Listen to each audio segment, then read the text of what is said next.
What's up, everybody? Welcome to the Wine Vlog. I am your host, Drew Baker, and today in this episode we are going to talk about our first step in our collaborative journey from wine rookie to wine connoisseur. And when I thought about it, I decided that what better place to start than on what is wine. So that's what we're going to talk about in this episode.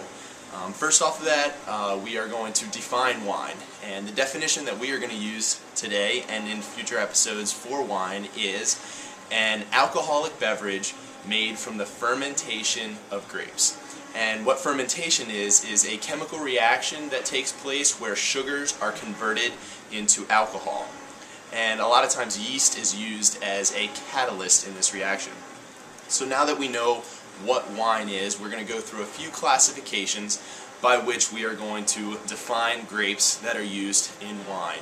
And the first major classification that we are going to use is two. It is Vitis vinifera and Vitis labrusca.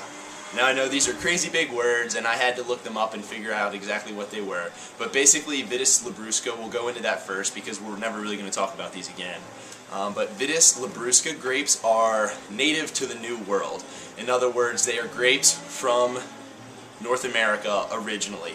And examples of this are, varieties of this are your Concord grapes, your Niagara grapes, Delaware. So as you can tell by the name, they are all New World grapes. And the other classification, Vitis vinifera, which we will continue to talk about, and basically these grapes are used to make all the wine that we really care about, are grapes that are native to the ancient Mediterranean or New World Europe. So these are European grapes by nature. They're grown all throughout the world, yes, but they are classified this way because they are native to Europe. And examples, varieties, which will be our next classification, is the actual specific type of grape. And varieties of Vitis vinifera grapes are the grapes that we're very familiar with in wines that we love. Chardonnay, Riesling, Cabernet Sauvignon, Merlot, Pinot Noir, and the list goes on and on. So now that we have the variety, the types of grapes we're going to be talking about, the next classification we're going to go into is appellation. And what appellation is the wine region in which the grapes were grown. So for instance, if you had a wine, you would say, this wine was made from grapes. Where did these grapes come from? You wouldn't simply say they came from California. You would say the appellation or the region where they came from. So for instance, you would say they came from Sonoma or Napa Valley. Or if the grapes came from France, you would be more specific and say they came from the Bordeaux. Or if you're from Maryland and watching this video, little shout out, you wouldn't say the grapes came from Maryland, you would say that they came from the Piedmont, because the Piedmont is the region that we are living in for growing grapes here in Maryland. So now that we know the type of grape and where the grapes are from, we're going to talk about the vintage. And the vintage is the year in which the grapes were grown to make the wine we're talking about. And vintage is very important because if you had two wines, for instance both a Merlot and both from Napa, California, but one was from '07 and one was from '08, those wines could taste very different based on that year. And the factors that affect this is primarily the weather, how much rain they got and how much sunshine they got, because this greatly affects the taste and maturity and sugars and other contents in the grapes, which basically determines primarily the wine that you're going to produce. So now that we have what type of grape, where the grape is from, and what year the grape was made, we're going to discuss the next topic that is going to affect our wine, and that is going to be white versus red.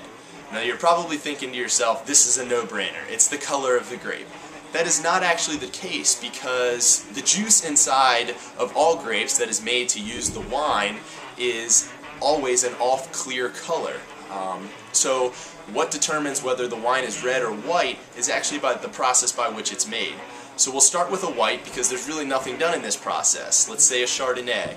You would pick the clusters of grapes from the vines, take them back to a winery, and you would crush and de-stem the grapes, and then you would take these crushed grapes and put them into a press where you would separate the juice from the skins and the seeds, and then you would put that juice into a fermenting tank, add yeast, the winemaker can do his thing, and there's your wine. But with making red wine, there's actually an additional step that's added. And in this step occurs between the crushing and destemming. So we'll say you have a Merlot, you pick them from the vines, you bring them back to the winery, you put them in the crusher destemmer, and then once the grapes have been destemmed and crushed up, you put them right into a fermenting tank and you add yeast and you let it ferment. And in this fermenting process is a mixture of juice, skin, seeds, it's all in there.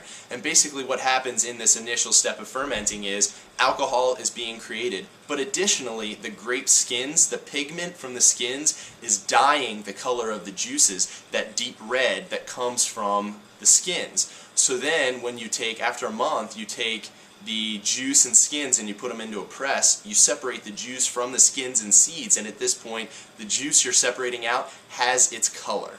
And then you take the juice and you put it back into another fermenting tank, oak barrels, whatever you're doing, and that's where the winemaker can do his thing, but at this point the grape has its color. So now we're going to go into our last classification that we're going to talk about in this first episode, and that is dry versus sweet. And a friend of mine, about a month ago, when she found out that I was going on this journey to try and learn out everything about wine, she was like, "Hey, I've always wanted to know what is the difference between dry and sweet wine." And I couldn't give her the answer. So I looked it up and I figured a lot of you might not know this difference as well. But the primary factor in dry versus sweet wine is the amount of residual sugar that's left in the wine after the fermenting process. So if you remember, fermenting is the process by which sugar is transformed into alcohol. So the amount of sugar that is left at the end, after you've finished the fermenting process, is actually how sweet the wine will be. So basically incomplete fermentation.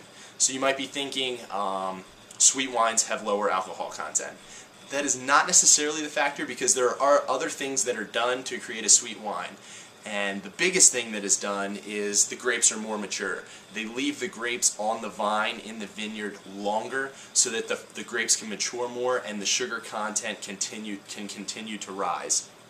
And there are other factors that affect our perception of what dry versus sweet is, and these factors are such as acidity levels. Acidity levels is the premier, and then the others would be things like alcohol content and tannins. Tannins we'll get into a future episode. I will explain those further, don't worry.